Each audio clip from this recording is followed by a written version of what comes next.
दोस्तों, आज हम सुनने जा रहे हैं भाद्रपद मास की अजा एकादशी की वो पावन कथा जिसकी महिमा सुनने मात्र से मन पवित्र हो जाता है और पापों का नाश होता है। कहते हैं कि एक समय की बात है, कैलाश पर्वत पर भगवान शिव और माता पार्वती विराजमान थे। हिमालय की शिखाओं से बहती ठंडी वायु, मंद मंद गूंजते डमरू की ध्वनि और गंगा की कलकल धारा उस समय की दिव्यता को और भी गहरा बना रही थी। माता पार्वती ने विनम्र स्वर में प्रश्न किया, स्वामी, सुना है कि अजा एकादशी का व्रत अत्यंत पुण्यदायी है, किंतु ये व्रत किस प्रकार से मनुष्य को पापों से मुक्त करता है? कृपया इसकी कथा सुनाइए। भोलेनाथ मुस्कुराए और बोले, देवी, ये व्रत केवल एक साधारण नियम नहीं, बल्कि ऐसा साधन है जो जन्म जन्मांतर के पापों को नष्ट कर देता है। इसकी कथा त्रेता युग के एक महान राजा हरिश्चंद्र से जुड़ी है।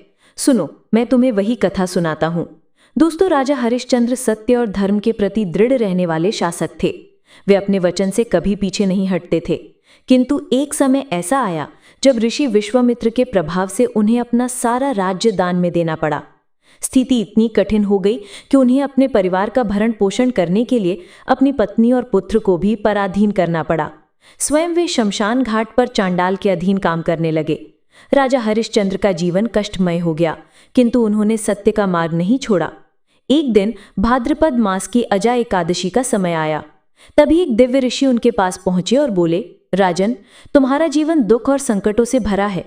यदि तुम अजा एकादशी का व्रत कर लो तो तुम्हारे पापों का क्षय होगा और तुम्हें मुक्ति मिलेगी। राजा हरिश्चंद्र ने विनम्र होकर कहा, मुनिवर, मैं निर्धन हूं, मेरे पास अन्न और धन कुछ भी नहीं, व्रत कैसे कर पाऊंगा? ऋषि मुस्कुराए और बोले, राजन, ये व्रत बाहरी साधनों से नहीं बल्कि मन की पवित्रता से किया जाता है। तुम जल ग्रहण करो, भगवान विष्णु का ध्यान करो, दिन भर उपवास रखो और रात्रि में जागरण कर भजन करो। यही अजा एकादशी का सच्चा फल है। दोस्तों, ऋषि की आज्ञा मानकर राजा हरिश्चंद्र ने अजा एकादशी का व्रत आरंभ किया।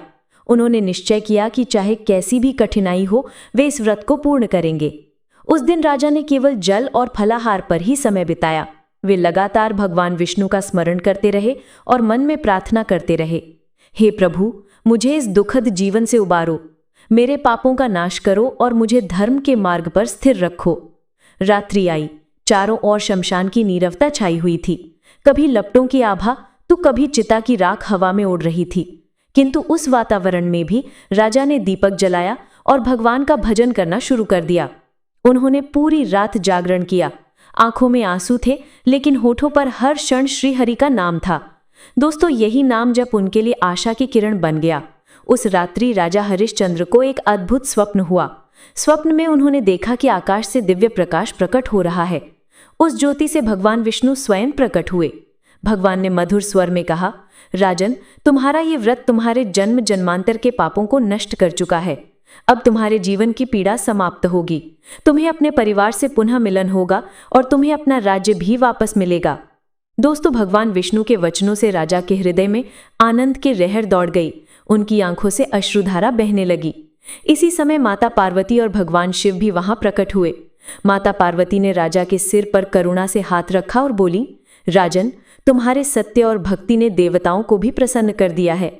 अब तुम्हारे जीवन का अंधकार मिटेगा और तुम्हें धर्म, राज्य और परिवार सब प्राप्त होंगे। दोस्तों, भगवान विष्णु के आशीर्वाद से राजा हरिश्चंद्र का जीवन बदलने लगा। अगले ही दिन अद्भुत घटनाएं घटित होने लगी। चांडाल, जिसके अधीन राजा काम करते थे, अचानक उनके प्रति दयालु हो गया और बोला, राजन, आज से आप स्वतंत्र हैं। अब आपको यहाँ काम करने की आवश्यकता नहीं है। राजा हरिश्चंद्र आश्चर्यचकित थे। उसी समय उन्हें यह समाचार भी मिला कि उनकी पत्नी और पुत्र भी बंधनों से मुक्त हो गए हैं। वे भाव विभोर होकर बोले, हे प्रभु, ये सब आपकी कृपा से ही संभव हुआ है। कुछ ही दिनों में उनका खोया हुआ राज्य भी उन्हें पुनः प्राप्त हो गया। प्रजा ने उनका स्वागत करते हुए कहा, हमारे सत्यप्रिय और धर्मनिष्ठ राजा वापस आ गए हैं। राजा हरिश्चंद्र ने आंसुओं से भरे नेत्रों से भगवान विष्णु का धन्यवाद किया और कहा, यह सब अजा एकादशी व्रत का ही प्रभाव है, जिसने मेरे जीवन के अंधकार को दूर किया। दोस्तों, इस प्रकार अजा एकादशी व्रत के प्रभाव से राजा हरिश्चंद्र के पाप नष्ट हुए। उन्हें राज्य, परिवार और प्रतिष्ठा सब कुछ पुनः प्राप्त हुआ।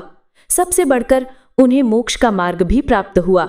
भगवान शिव ने माता पार्वती से कहा, देवी, देखो, अजा एकादशी का प्रभाव कितना महान है। जो मनुष्य श्रद्धा और भक्ति से इस व्रत का पालन करता है वो जन्म जन्मांतर के पापों से मुक्त होकर परम धाम को प्राप्त करता है। माता पार्वती ने प्रसन्न होकर कहा, सचमुच ये व्रत सब व्रतों में श्रेष्ठ है। इसका स्मरण और कथा सुनना भी पुण्य प्रदान करता है। दोस्तों, अजय एकादशी का व्रत केवल एक दिन का उपवास नहीं है। ये हमारे जीवन के दुख, पाप और कठिनाइयों को दूर करने वाला दिव्य साधन है। जो भी इस व्रत को श्रद्धा, सत्य और भक्ति के साथ करता है वो निश्चित रूप से पाप मुक्त होकर परम सुख और मोक्ष को प्राप्त करता है।